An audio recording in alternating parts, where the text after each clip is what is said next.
Beaucoup de salariés pensent qu'un avertissement est une fatalité. Mais détrompez-vous les amis.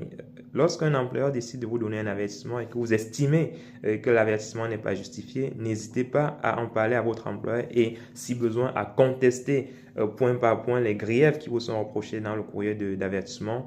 N'hésitez pas à contester point par point, n'est-ce pas, dans un courrier, ces griefs-là. Parce que dites-vous que lorsque l'employeur vous donne généralement des avertissements, c'est pour constituer contre vous un dossier disciplinaire. Comme ça, demain, s'il souhaite vous licencier, il pourra mobiliser voilà, ces avertissements-là pour pouvoir appuyer sa décision de licenciement. L'objectif, c'est de montrer que voilà, vous n'êtes pas à votre premier forfait, vous êtes habitué du fait et que voilà, vous êtes un salarié qui est assez récalcitrant.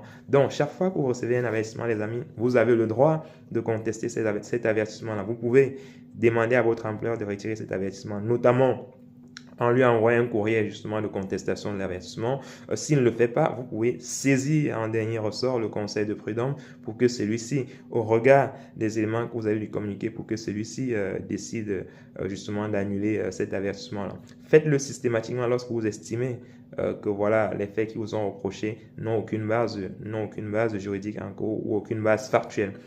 C'est de votre droit, les amis. Et cela vous évitera justement d'avoir un dossier disciplinaire qui pourra jouer en votre défaveur si l'employeur décide d'aller un peu plus loin dans les procédures voilà, qu'il décide d'enclencher contre vous. Parce que parfois, le stade ultime de ces avertissements, c'est souvent le licenciement qui est en quelque sorte l'arme nucléaire que l'employeur a contre le salarié.